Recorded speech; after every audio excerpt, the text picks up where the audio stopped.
Can you guess where we are? Now, which one's the monster? Oh, thank you.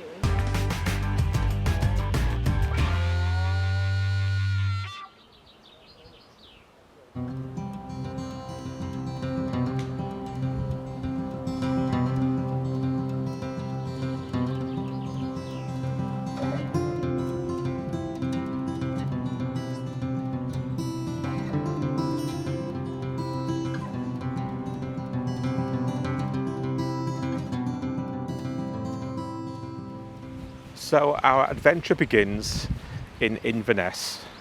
We're here for a couple of days.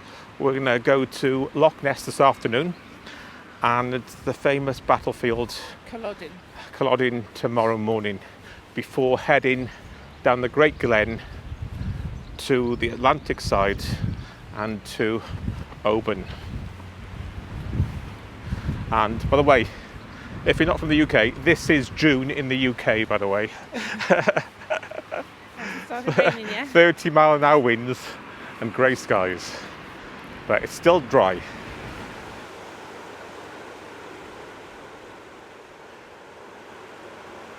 So that's the River Ness flowing to the sea from Loch Ness.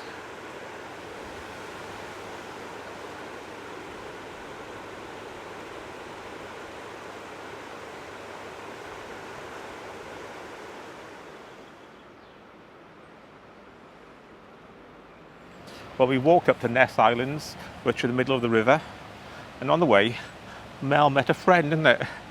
A friend? A big St. Bernard dog that's just slobbered all over her legs. Yeah, it was a lovely dog. He was just sitting there on my knees and he wouldn't let me move. With all the phlegm. I didn't yet notice the phlegm until I got up, and then my knees. Anyway, let's go back to town before it rains. Better than your slobbering over my knees.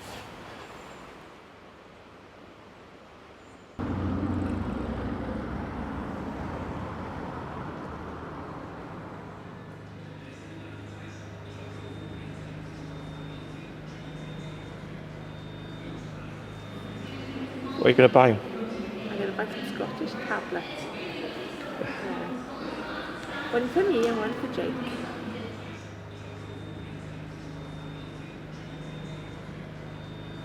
Is it bracing enough for you, Mel? Yes. What have you bought then? I bought some Scottish tablets, which is like a fudge, I would say, similar to fudge. And it's very sweet, very nice. There you go. Thumbs up for me.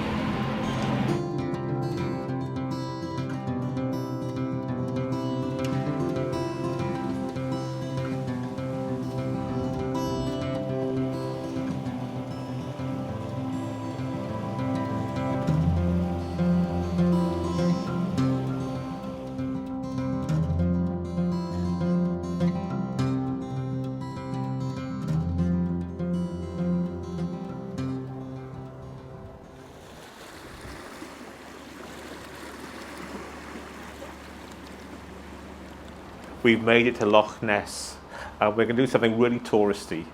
Yes, we're going to go on a boat ride and look for the monster. I can see the boat coming now, Mel. Oh yeah, I can. Yep. Anyway, we'll see you on board. And they've got bagpipes playing. What could you want?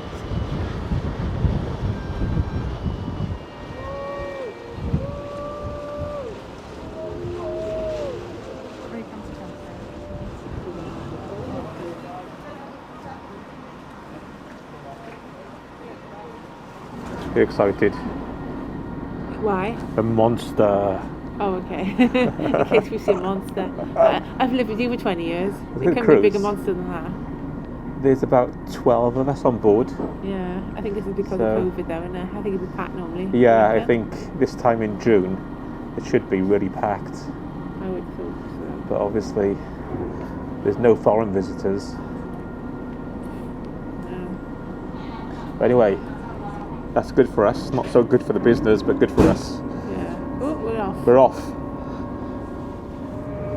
Join us as we sail down one of the world's most famous waterways and hear about its history, legends, and the people who have shaped its story.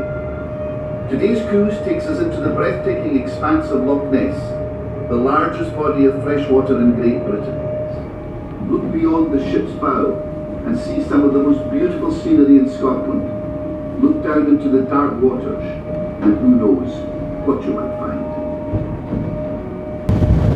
So windy enough for you, Mel? And you felt it.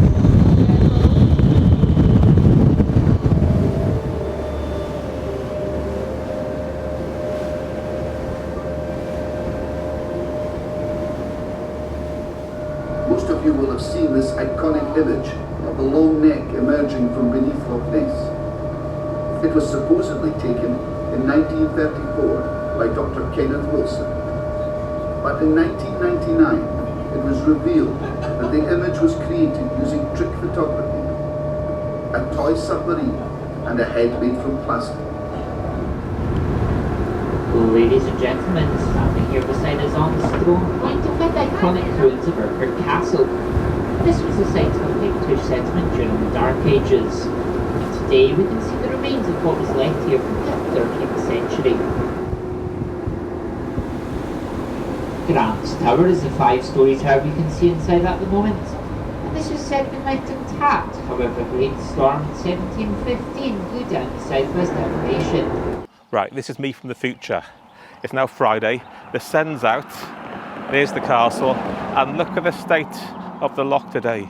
Look how calm it is compared to Tuesday.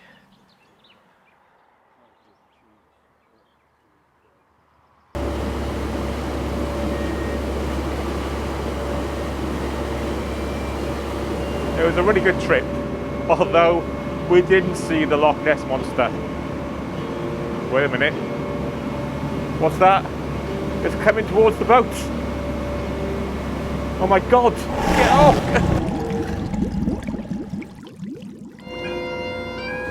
Mel, bagpipes. We are now approaching the Clansman Harbour. Our journey along one of the most scenic stretches of water is coming to an end. We hope you have enjoyed listening to our story and soaking in the outstanding natural beauty of the area. So tomorrow our little adventure continues and we're going to Culloden Battlefield, aren't we? Yes. Yeah. Looking forward to it. Aren't I? Yes, we are. I am.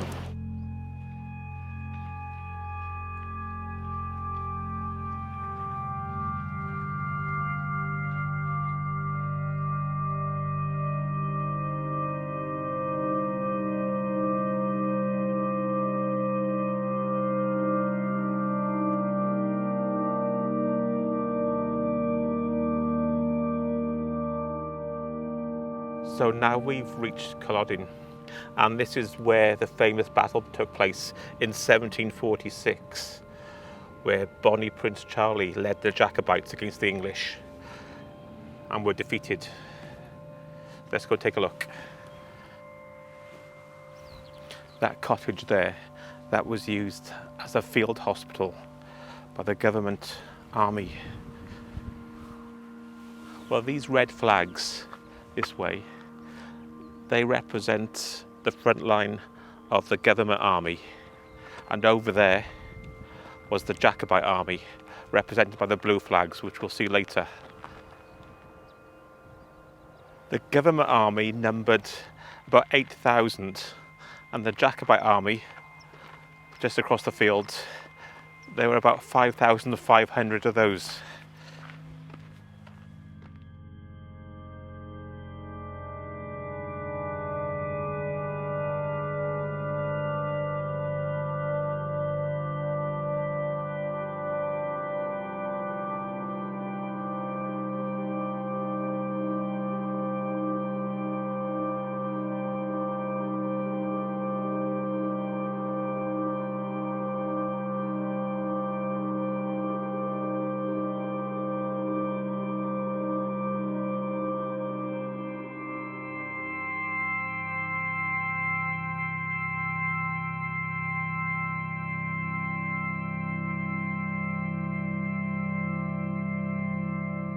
This line of blue flags represents the Jacobite army. Charles Stuart would have been behind these lines, and along this line they've got markers that represents the clans. The different clans were in each section of the front line.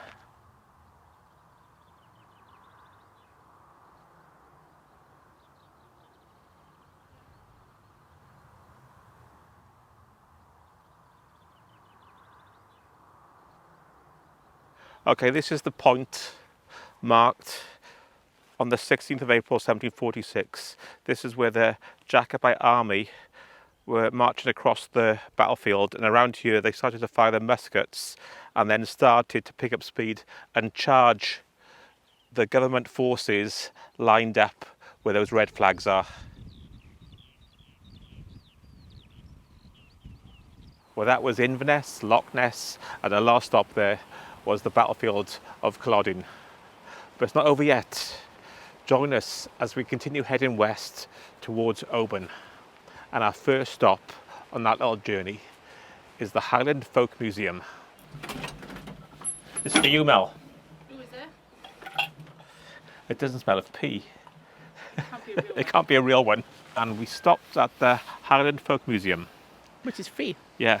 Donations welcome. Donations welcome. Get in there.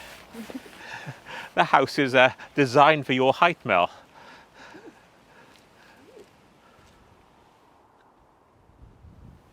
Look at this old schoolhouse.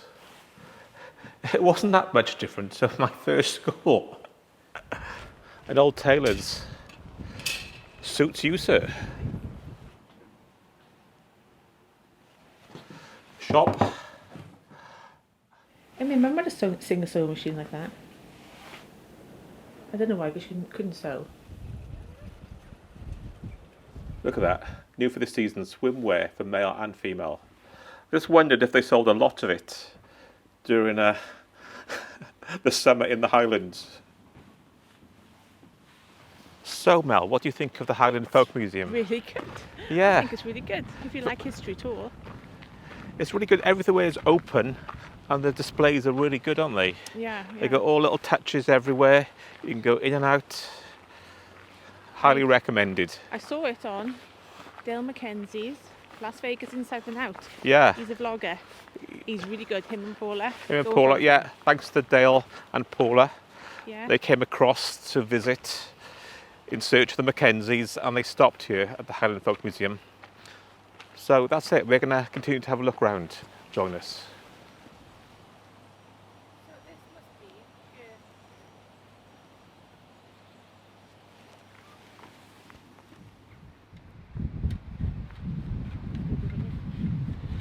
Gotta scratch that itch.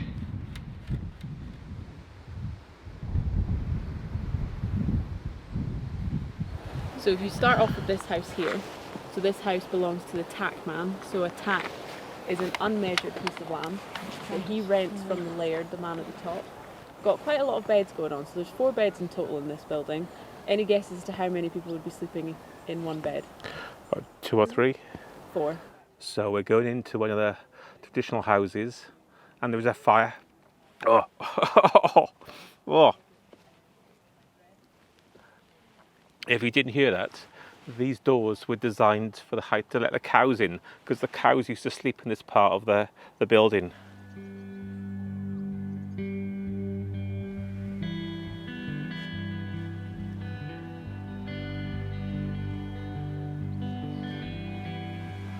It's like turf at the top, isn't there, Mel? And this is heather. Right, so what's that, heather? That's heather, yeah? Yeah. So it's not treated, just as it comes out, as it's picked? Yeah, I just pull it out of the ground and then bring it here and thatch with it. I forgot to mention, if you do go in that little cottage with the smoke fire, everything will smell for the next few hours at least.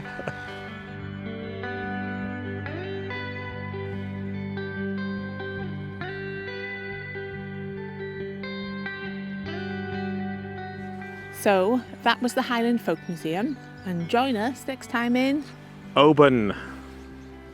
Bye. See you there.